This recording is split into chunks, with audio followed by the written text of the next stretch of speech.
Здравствуйте, уважаемые читатели и зрители Якутского сахаинформационного агентства. Мы находимся в пункте приема молока Якутского гормолзавода. Именно сюда привозится молоко с окрестных ферм города Якутска, из которого получается вкусная и полезная продукция, которая радует наших жителей с 1933 года. Давайте разберемся, как молоко превращается в эти продукты и попадает в магазины, а потом и на столы наших горожан. Рядом с нами на самом деле первый человек, который встречает молоко, заслуженный и почетный сотрудник, это Валентина Федорова. Валентина Илларионовна, здравствуйте. Стойте. Расскажите, пожалуйста, вот что сейчас происходит? Сейчас привезли молоко с Хатаса, с Летника Красное озеро и с Летника Зерновая. В первую очередь микробиологи проверяют молоко на наличие антибиотиков. Ждем пока результатов. Проверили молоко на кислотность, жирность молока, плотность, наличие воды и сом. Как, нормально? Нормально. Молоко свежее, только что выдаянное, поэтому кислотность 16 градусов. Молоко первого сорта. Сколько лет вы работаете на гормолзаводе? Много. Как изменяется сейчас завод? Идет ли он к лучшему? Как вообще, вот на ваш взгляд? Да, конечно, все меняется, или было 40 лет назад, да? Эти анализы то же самое, мы как раньше вот делали, так и делаем, допустим, на кислотность, только вот оборудование новое, допустим, анализатор молока. Раньше такого не было, да, я начала работать, допустим. К чему ведется? Вот это какая-то стабильность или наоборот вот бурное развитие? Ну и стабильность, конечно, в первую очередь. Все равно развитие идет семимильными шагами. Вам нравится ваш коллектив? Конечно. В общем-то, я сегодня замещаю. Так-то я работаю мастером по заготовке натурального сырья. У меня контроль и работа с поставщиками, со сдатчиками сырья. А какой этап работы с молоком самый ответственный, на ваш взгляд? С приемки как вот начинается, и все ответственно. Шапочка обязательно, маска, потому что здесь дело связано с производством. Для даже руки нужно помыть. Сейчас мы находимся в цехе, где фасуется кисломолочный продукт, молоко пастеризованное, в коробку пюрфат и в пленку. Автомат, который за моей спиной, приобретен в прошлом году в Италии, Галди, у фирмы Галди, потому что старый уже технически устарел и морально. Вот, пришлось приобрести новый автомат. Вообще мы производим около 40 наименований молочной продукции. В этом месяце у нас план стоит 44 тонны в день. А вообще мы работаем где-то на 60% мощности всего лишь. Вот. Но это зависит только от реализации, то есть от покупательной способности населения. Будут больше брать, мы будем больше производить. Мощности предприятия позволяют. А это по каким видам продукции столько производится или по всем? По всем. По всей линейке у нас есть запас. На каждом производстве, связанном с производством пищи, продуктов, которые особенно касаются детей, одно из самых основных направлений – это контроль качества. В гормолзаводе работает целая лаборатория, которая позволяет сделать так, чтобы продукция отвечала всем высочайшим стандартам. Наше предприятие выпускает около 40 видов продукции. И ежедневно наша лаборатория, наш отдел контроля качества занимается непосредственно контролем этой продукции. Входной контроль качества сырья, контроль на всех этапах технологических процессов и обязательно готовой продукции при выпуске. А здесь мы с вами находимся в производственной лаборатории. Здесь осуществляется физико-химический контроль продукции. К примеру, мы осуществляем контроль по показателям влаги, жира, плотности, кислотности всех видов продукции.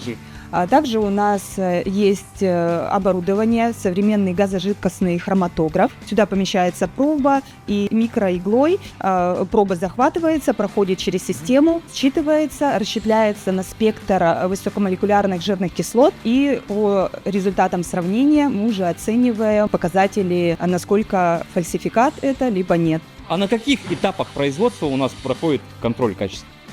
Контроль качества начинается от входного контроля сырья на каждом этапе технологической схемы, и на выходе готовая продукция Обязательно также по всем показателям качества и безопасности Фактически нон-стоп. нон-стоп также отслеживаются показатели и температуры хранения, температурных, камер готовой продукции, и также по всем параметрам технологических процессов также мы отслеживаем, то есть и оборудование, и мойка. То есть не сама продукция, а Да. даже на Да. чем оно производится. Да, и на чем оно производится. Весь контроль также мы осуществляем, и все параметры мойки, дезинфекции производственного оборудования, и все параметры, соответствующие технологическим схемам, все мы отслеживаем. О процессе производства нам расскажет главный технолог гормолзавода Горковенко Альберт Игоревич. Альберт, расскажите, пожалуйста, вот молоко с приемки поступило вниз в цех, и сейчас что с ним происходит? Вот для начала молоко поступает на приемку, делают анализы, проверяют его. Если молоко прошло все анализы, подходит нам, мы его принимаем, и оно поступает в аппаратный цех. Там происходит у нас процесс нормализации, то есть, допустим, если молоко пришло жиром 3,6, она на 3,2 или 2,5, мы его доводим до этой жирности. После нормализации мы делаем процесс гомогенизации, чтобы была однородная масса, жировые шарики были все одного размера. И после проходит процесс пастеризации. Пастеризуем при температуре 85 градусов в течение 5 минут. Пастеризацию прошли, потом охладили до температуры хранения. И после уже, когда уже все это прошло, мы с аппаратного цеха поднимаем в танки временного хранения, который вот за нами. Здесь хранится при температуре 4 плюс-минус 2 градуса, чтобы не набирало кислотность и не прокисало молоко. А после молоко уже поступает на процесс такой, как ультрапастеризация. За этими стенами находится ультрапастеризатор. Там происходит ультрапастеризация, это температура 137 градусов и выше, до 141 в течение 4 секунд, что дает нам долгие сроки хранения молока. Здесь у нас вот стоит оборудование ультрапастеризатора трубчатого типа, где происходит процесс ультрапастеризации. После уже как ультрапастеризацию прошли, мы его охлаждаем до температуры фасовки около 20 градусов. И, соответственно, отправляется на тот аппарат, где розлит молока уже в упаковку. Это формирование упаковки, плюс ее дезинфекция перекисью водорода в процентном соотношении 35% перекисей и по температуре. И, соответственно, после того, как произошла дезинфекция, в потоке происходит розлив молока и упаковывается. Все после этого отправляется уже на склад. Сколько вообще производят видов продукции якутской гормол? Видов продукции, если то где-то 40 плюсом идет. А если рассматривать все объемы, виды жирности и так далее, вкусовые, допустим, добавки, то это, соответственно, 68 и более. Есть ли какие-то эксклюзивные виды? Вот мы сейчас были в цеху, там было молоко для беременных. Что это? Это наша разработка, мы разработали в прошлом году. Запустили 2 вида молока, это молоко школьное и молоко для беременных. Чем отличается от обычного молока, то есть у них жирность такая же 2,5, допустим, отличается только тем, что туда добавляются обязательно премиксы, которые подобраны именно для женщин беременных и, соответственно, кто готовится к этому. Школьное молоко, там тоже разработан премикс специально для того, чтобы укреплять кости детей и так далее, иммунитет.